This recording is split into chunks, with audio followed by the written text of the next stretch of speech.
it truthfully was the defining moment of my career because it was my second and a half season, I believe, maybe third, whatever it was. Maybe third season. But, like, not really knowing who DK Joyner was going to be. You know what I mean? And I had a, 2018 redshirted, 2019 I had the Georgia wins. That kind of got me going. 2020 was a down year for me, COVID, trying to switch to receiver. But 2021 in that game really re-identified who I was and kind of reminded me who I was.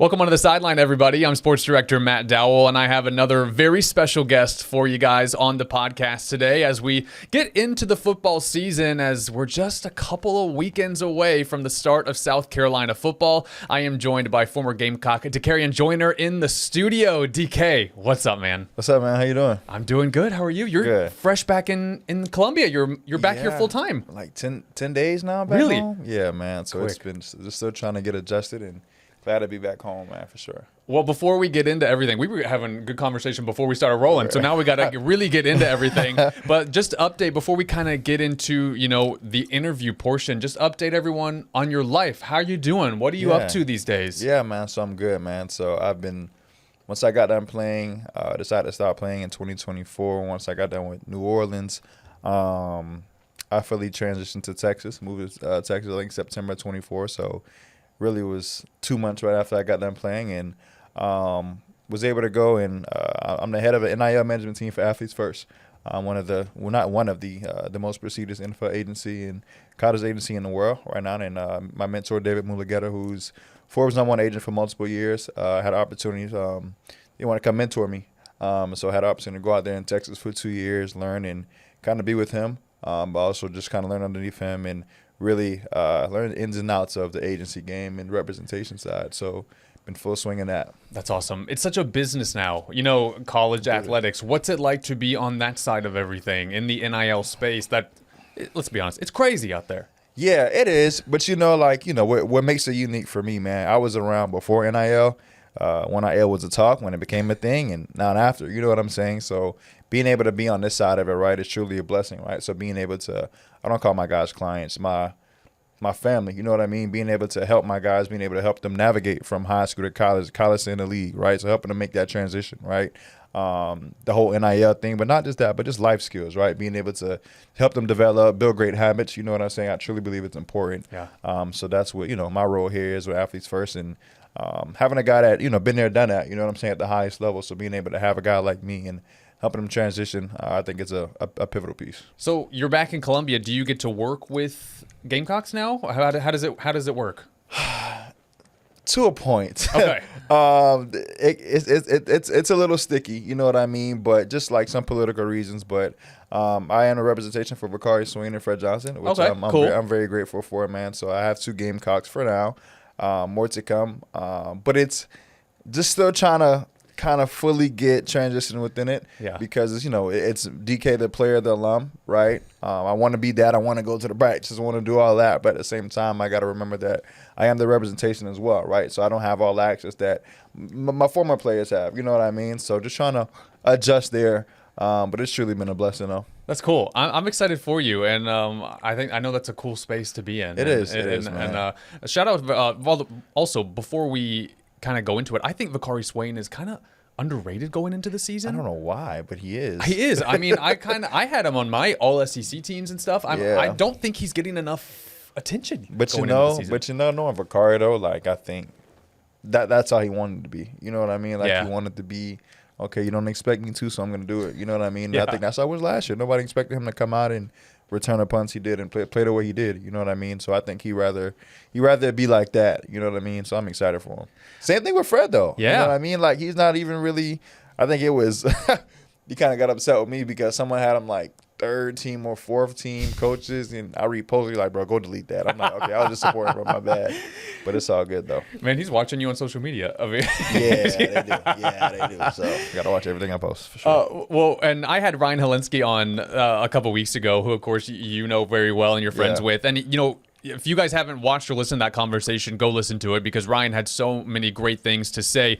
But one of the things he was talking about was the challenge of finding life after football and knowing where to go. And I think that's also true for any athlete in any sport. Who do you become once that chapter is over? How have you navigated that and finding that, this is the next path for you? Yeah, man. So I'm going to be completely vulnerable and transparent, man. It was the hardest thing I probably have dealt with. You know what I mean? Being able to re-identify yourself. You know what I mean? Really kind of didn't know who I was other than a ball, which is kind of sad. You know what I mean? But true for so many athletes. It is true. You know what I'm saying? But it's not, it is what it is. That's all we knew. You know what I'm saying? And but I was blessed to have a good foundation around me. One, my faith. God always just kind of brought me through everything I needed to. But my family has always my mom did a great job of telling me that I was more than a ball. You know what I mean? And I always took pride in that. And I never knew exactly what it meant until it was time for me to kind of transition out, right? And I learned everything that I've been through and how I carry myself and all the adversity that I was able to navigate through has prepared me for this moment that I'm in now, or even the transition period. You know what I mean? So extremely grateful for everything I've been through. You know what I mean? But it's definitely a tough transition. Now that I'm 2 years out, I can fully say that I'm okay. You know what I'm saying? 2 years out from transitioning, but my first year and a half was really, really tough. Yeah, I think that is a story that is more common than not for a lot of athletes. I think all of them, especially that play at the level that you have played at, experience that same stuff. And this podcast is always a safe space for vulnerability and honesty and all those things. So tell us what you feel, and we welcome it with open arms. Yeah. Before we really get into our full conversation, a quick introduction on DK for those of you guys who maybe didn't get to watch him and don't know all of his story. DK is a Charleston native, so we've watched him since high school. I've been watching you since the Fort Dorchester days. And he was a versatile player for South Carolina who did a little bit of everything and spent 6 seasons in the Garnet and Black. Signed as a quarterback. He also played, though, both wide receiver and running back in his time with the Gamecocks. And he was the MVP of the Duke's Mayo Bowl in 2021 and is seen by so many Gamecock fans as a true Gamecock who was always willing to do whatever it took for his team. And we'll get into the Mayo Bowl in a little bit, but that's one of my favorite memories of these past few years was watching you on that stage. But as I like to do on these interviews, you guys who have been following us for a long time, I like to go back to the beginning, and that is the beginning of where your story started. So I know that Charleston's only a couple of hours away from us here in Columbia, but what was life like for you growing up in the Low Country? Yeah, I mean, only an hour and some change away, depending on who's driving. Really, an hour. It was neat, man. Been through a lot growing up, you know what I'm saying? Not a whole lot of people make it out of the area, but I love Charleston. Charleston is home for me. You know what I'm saying? I have a lot of memories there. All my family is there. But I mean, my dad passed away when I was 9. So I don't mean to kind of do a moment like that, but that kind of that set the foundation of, what my life could have been and what my life was. You know what I mean? Like I could have went in a whole different direction. But my mom has just been tremendous for my family, man. Just kept my head on right. All kudos to her. You know what I'm saying? That's why I'm here today and standing the way I am. But I just say that to say I've been through a lot. After my dad passed, was able to lean on football, you know what I mean, as my anger to, kind of just to get a lot out. And football kind of really became everything to me, you know what I mean? And really, really fully invested into it. Coach Steve LaPrade. Many don't know, man, but I was on the way to go to a private school and go play basketball and chase that career. Yeah, man. And I remember a conversation like yesterday. Coach LaPrade called my mom and was going to go to First Baptist or Porter God. I think it's Porter God I was going to go to. And Coach Steve LaPrade called my mom and was like, just trust me. Like, your kid's going to be a household name one day. Trust me and bring him here. And safe to say he was right. You know what I mean? Yeah. So, Coach LaPrade is my guy, man. I love him with everything in me, man. And it's really helped shape my career and who I am today. That's cool to have a coach that believes in you like that and wants you to be on the team. That's cool. Yeah, man, for sure. That's awesome. So you talked a little bit about how you leaned on football. How did you get your start in football? You're like, where do I begin with that question? Yeah, man. It's okay. So it's 10 of us. When I say 10 of us, I have 9 cousins. Okay. 1 girl and the rest are boys. But I say that to say we would just be in the yard playing what we call it, throw them up, bust them up, right? You just throw the football up and just tackle whoever got the ball. You know what I'm saying? So kudos to my cousins, man, for really, that's what got me into football. Like I didn't like being tackled. You know what I'm saying? I'm a little claustrophobic, so I don't like people being on me. Oh, you know okay. what I mean? So like, so that's where the story kind of comes from me in football. Like I didn't like being tackled, so that's why I was a running back my whole life, kind of growing up, and then transitioned. Then I didn't like getting hit, so I went to quarterback, and yeah, so that's what I came from. Interesting. Yeah, very interesting. So I don't know if I've ever heard someone say that that's the reason why they chose the position that they did. Yeah, probably not, but that's the truth though. Yeah. For me. I think that's cool. I think that's interesting. Yeah. And growing up, were you a Gamecock football fan growing up? No, I didn't. Truthfully, bro, I didn't even think it was. I didn't think it was tangible for me. Honestly, Really? yeah, I didn't watch college football growing up, bro. I watched Michael Vick, and that was a really NFL player I watched. You know what I'm saying? But one memory I do have, which is a wholesome moment. I think our car might have broke down or something. We were on Interstate 5 going back to Charleston, and my dad told me that I was on his shoulders, and he told me to look over at the stadium. He's like, "You see it?" And I said I did, but I really didn't see it. But that was kind of my first memory as like a Gamecock. My dad kind of pointed that out to me when I was a kid. But yeah, I wasn't a Gamecock fan growing up. I didn't think I could do it, so really, truly wasn't. Wow. Yeah, that's just some God's honest truth. So. So how did you kind of navigate your way into becoming a D1 level talent? When did it click? When did it go from, I don't know, like I don't see that as a possibility to, oh no, I can do this. I can play D1 football. So we had a 7-on-7 at the University of South Carolina when Coach Steve Spurrier was here. And we had actually it was a camp that I came to, then a 7-on-7 the next day. And then Coach Steve Spurrier called Coach Steve LaPrade on my way back from the 7-on-7, and he offered me a scholarship. And I didn't know what exactly it was. I didn't know what it was. I truthfully didn't, not until everybody started interviewing me that same week. So when Coach Steve Spurrier offered me that scholarship when I was like 12, 13, that's when it became, I'm like, okay, I might can kind of do this for real. When I found out exactly what it was, interviews started coming in, and then I started getting every offer in the country after that.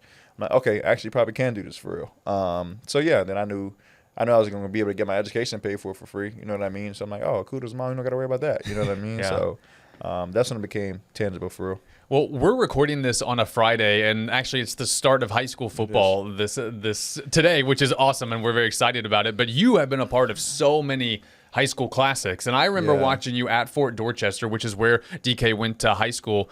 And all these battles, specifically the Fort Dorchester Dutch Fork battles, and you are a former Mr. Football of South Carolina. So what advice do you have for high school players as they begin their new season? Yeah, for sure. I kind of thank you for reminding me a lot of those accolades because sometimes I forget, truthfully.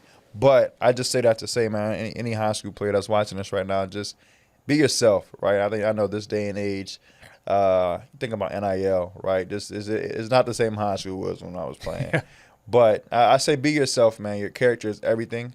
No matter how high you can jump, how fast you can run, like nobody wants to take a kid with bad character, right? So your character is everything, and your character is going to get you to the next level, right? The ball going to go flat one day. You never know when that day is, right? So, you're going to be remembered by, how you handle adversity, right? And how you handle different situations and about the people you respect, your peers. You know what I'm saying? You always want people to say good things about you. So not even on the field advice because y'all going to handle that part. But it's an off the field thing, man, I really think about and really keep in mind. I think you're the best person to give that advice to get that advice from because I think when I hear Gamecock fans talk about you, obviously everyone loved watching you play, but everyone talks about how much they love you as a person first. They talk about your character. They talk about just what a good representation of the school, of the area, of the state that you are. And I think that's a huge part of your legacy. And I think that you made people feel good and they liked watching you because they were rooting for you so that's great advice for these high school players. It's the truth. It's the truth, DK. Thank you, man, for sure. One of the people's favorite stories when I interview people is the recruiting process. People love to know how people ended up where they ended up and the behind the scenes of how it all worked out, and I know everyone has a different story. So what was your recruiting process like? You talked about all the letters you got and all the offers, but for South Carolina specifically, what was your recruiting process like? Yeah, so South Carolina offered me early on when I was an 8th grader, going to 8th grade, whenever that was. And I wasn't interested. I just wasn't interested. Like, Steve Spurrier was kind of on his way out, you know what I mean? So every other team in the country, like, recruited me, and I was taking visits everywhere and kind of falling in love with different places. But it really came down to Oregon, Georgia, NC State, South Carolina, And I think I just threw somebody else in there. I don't know who else it was, but it really came down initially to Clemson and Carolina for real. Yeah, it just came down to Clemson and Carolina. But one thing that changed for me, whenever Coach Sperry got fired, Coach Muschamp made me a priority, and that really made me feel important and really allowed me to fall kind of back in love with it, with the University of South Carolina. And I knew, I want to play quarterback, and me and Trevor Lawrence are good boys, and I know we weren't going to go to the same school. You know what I mean? So, and it's funny because we were Elite 11 roommates and everything like that. We just knew we weren't going to go to the same school. So I knew, like, I was going opposite of him regardless of whatever it was. You know what I mean? Like, I just but South Carolina made me a priority. You know what I mean? And every other school did as well. But I know I wanted to be a household name. I knew whenever I got done playing, I knew I wanted to be remembered by the kind of person I was. And being a graduate from the University of South Carolina and being able just to say I'm from here, played here, graduated from here, means a lot, right? I still come home and sometimes I got to pay for food. You know what I mean? You know what I'm saying? So it means a lot to me having a daughter and my family being here. Hopefully she can come here and play for Don Staley one day. You know what I mean? But really just say, my dad walked these grounds and was a graduate of the University of South Carolina. You know what I mean? So just take pride of being a Gamecock, man, and truly enjoy it. So going back to the Trevor of it all, I'm fascinated by this. So I know you guys, you keep track of everybody when you're in the same recruiting class. Did he commit first, or did you kind of know, okay, Trevor's leaning Clemson? How does that all go down? Yes, he called me. Trevor called you? Yeah, and we were just kind of, it might have been either after Elite 11 or before Elite 11. We were saying, no, it was before Elite 11, kind of saying, like, best of luck to your career, bro. Like, enjoy watching you. You know what I'm saying? We were young, but that's all he really said. I'm like, all right. And then he committed the next day to Clemson. So I'm just like, okay, all right. Got you. So that's where you're going. But yeah, I mean, that's how that happened. But we had a pretty good relationship. We were freshman All-Americans as a freshman in high school and kind of watch each other growing up and all that, man. So it was pretty cool. But that's how that happened. Cool. Yeah. Do you guys still talk, you and Trevor? Yeah, well, I mean, everyone, he's a family man now. As much as you can as an adult. As much as you can, yeah. But I was able to not bump heads with him, but bump into him at the Adidas. Adidas had like something in New Orleans when the Super Bowl was there, and he didn't know I was in this space. And then we see each other, we're like, oh, bro, you know what I'm saying? He didn't know what I was doing, but was able to kind of reconnect there and kind of touch base. But we don't text on a day-to-day. But whenever we see each other at events and NFL events and stuff like that, we'll speak and kind of revisit some things. But that's still my boy. That's so cool. Of course, Trevor doing big things with the Jaguars down in Jacksonville. Sure. Now, going back to your career at South Carolina, one of my favorite moments of the past 5 years with Gamecock football is watching your performance at the Duke's Mayo Bowl in 2021. It was just such a special atmosphere. It was such a special day for you. You were named the MVP that day, and I think everyone was so happy that day. I know you were happy, but everyone was so happy for you to perform the way that you did. What stands out to you about that night in Charlotte? I was there for that. I got to see it firsthand, but I know you got to obviously live it firsthand. So what stands out to you about that MVP night in the Queen City? Man, like, sorry, I'm taking a moment because No, take all the time you need. It was a big night. It was, and it truthfully was the defining moment of my career because it was my second and a half season, I believe, maybe third or whatever it was. Maybe third season. But, like, not really knowing who DK Joyner was going to be. You know what I mean? And I had 2018 redshirted. 2019 I had the Georgia wins. That kind of got me going. 2020 was a down year for me, COVID, trying to switch to receiver. But 2021 in that game really re-identified who I was and kind of reminded me who I was. You know what I mean? And it's cool because nobody knew but my closest. I don't know who I told. I think I told only a select few people. So it was cool that we kind of kept it under wraps that I was going to be starting at quarterback. But just I think just that first throw, that bomb to Jaheim Bell, like, it reminded me, I'm like, dang, I actually still got it. You know what I mean? So the love for the game kind of came back there. And once I hit that pass, I knew I was in my groove. I'm like, okay, yeah, now it's time for the rest of the world to see, you know what I'm saying, what everybody been missing. You know what I mean? Like, I knew what I was going to do after that. I knew what I was going to do before that game, honestly. But that moment, when that happened, I'm like, okay, this is what it's going to be. You know what I mean? And, safe to say the rest is history. You hear so many athletes to say things like, oh, I don't care about individual awards. I want the team to do well. And I do think that's true. Absolutely. But getting that award that night had to be special. For sure.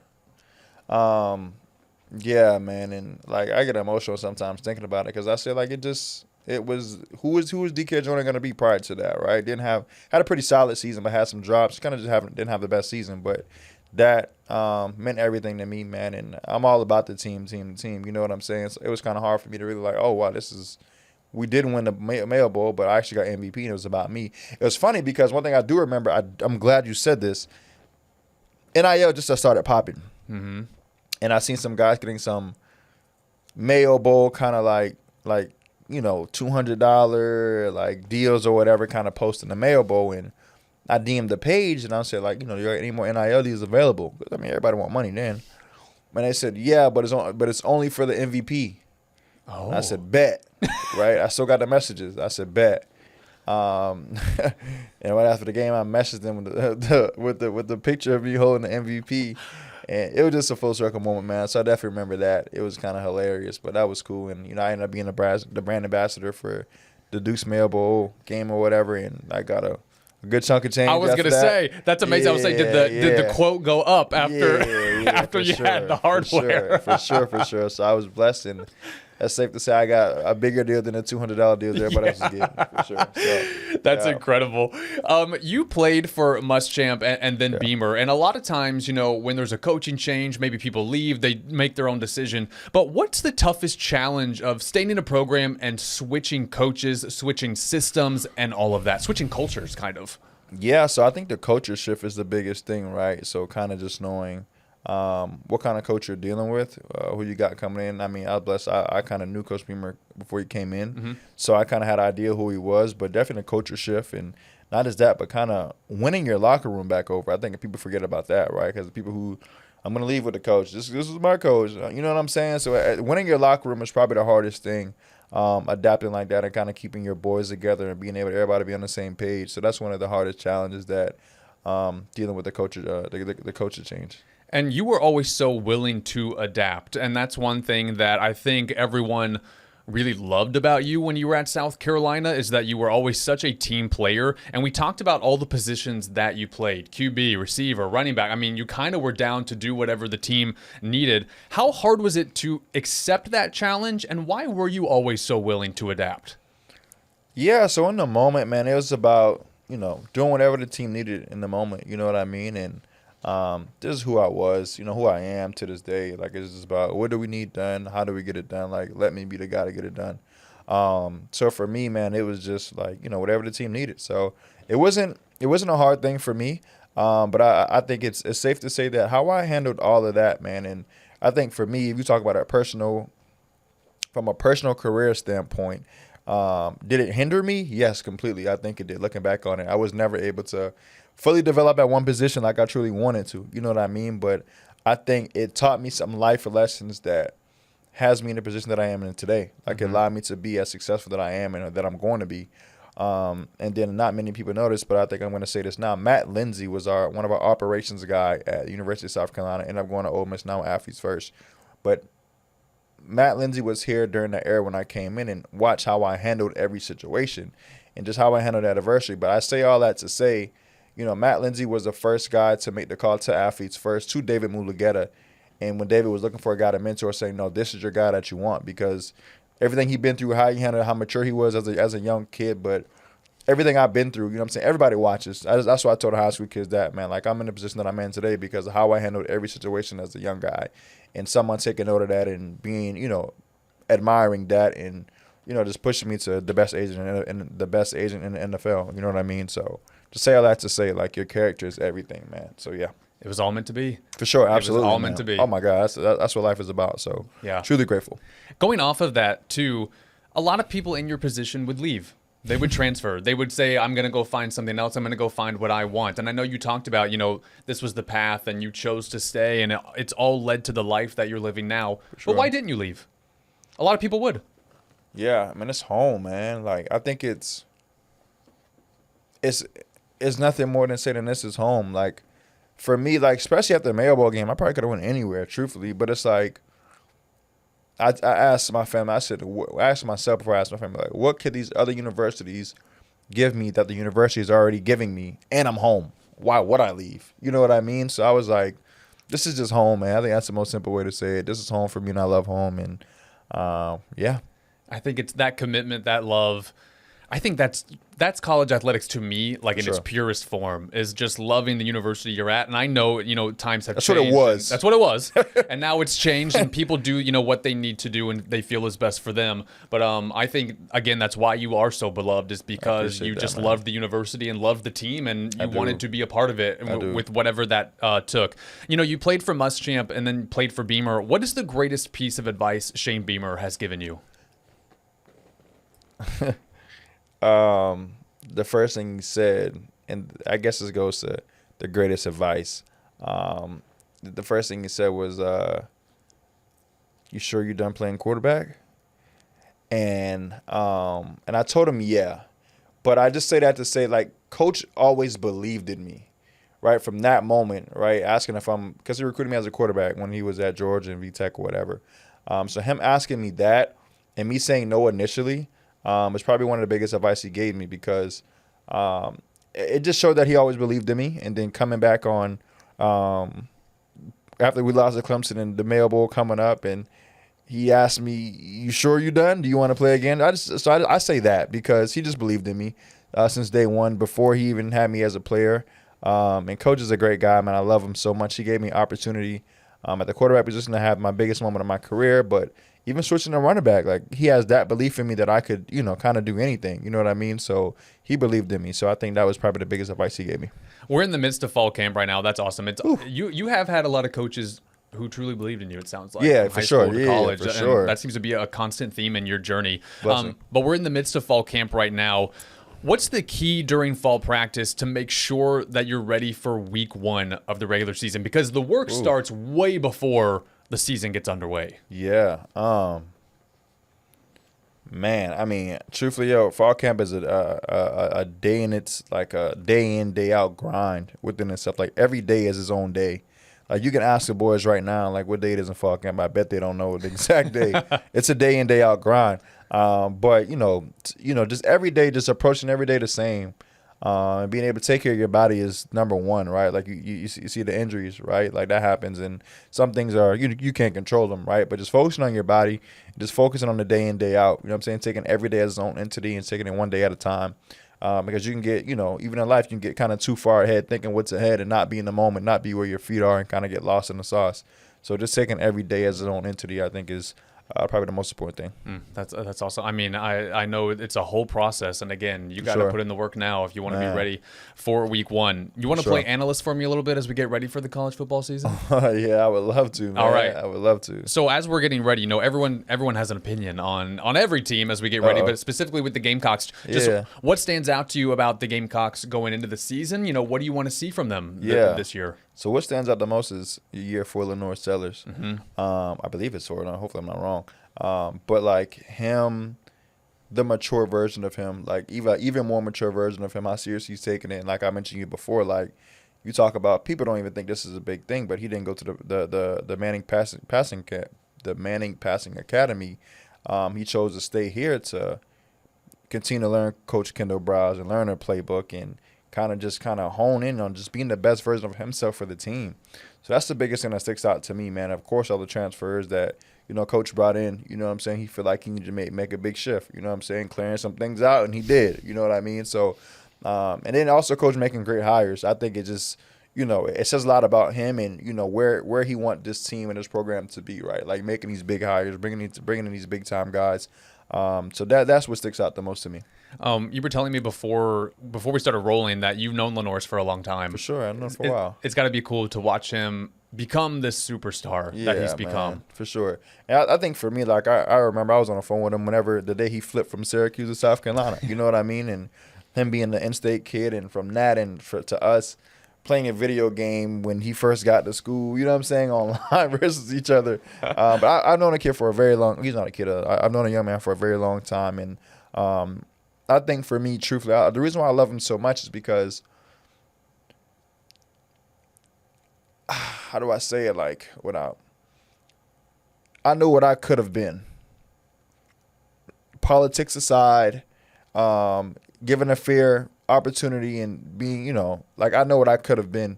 And I think I low-key, like, at a point in time was, like, living, like, bro, like, I love this so much for you because this is what exactly I wanted to do. And I thank Coach Beamer so much for giving him the opportunity to be who he is. You know what I'm saying? They're not giving up on the Norse. Like, despite the, missed throws, he might have had interceptions, but not giving up on him. You know what I mean? I truly admire the most, and I'm grateful Coach Beamer gave him his chance and stuck with him. You know what I mean? And that's why I love watching the kid play, man. We have a bigger relationship than just ball. I truly enjoy his success, and I can't wait for him to continue to prove the doubters wrong because, it's a lot of naysayers out there. You know what I mean? So excited for him. DK, this has been such a great conversation. I appreciate you so much for coming on, talking your story, being so honest with us, and being open. And it's been really great to just listen to you. And you have so much wisdom, so much advice. It's been really great. Is there anything else you want to add about your journey, about the Gamecocks, about what you're doing now that we didn't touch on? I'll let you kind of wrap us up today. Yeah, nah, man. I'm truly blessed. Like I said, I was in Texas the last 2 years. So glad to be back, but I've learned a lot, man, and excited to be back home, but not just that, but, ultimately I'm the head of our NIL management team, but we'll also, take the test and become a certified NFL agent within the next year. You know what I'm saying? Mm-hmm. So going out there and learning from David Mulugeta and coming back home.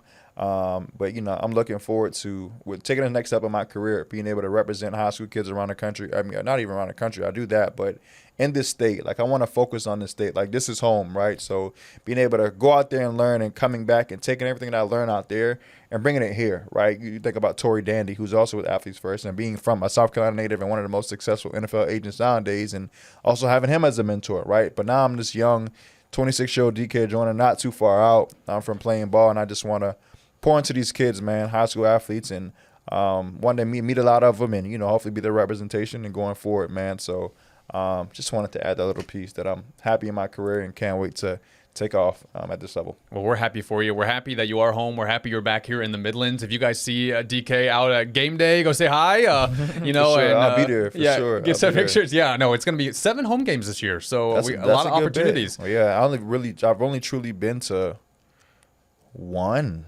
or two home games. I think I think the A&M game.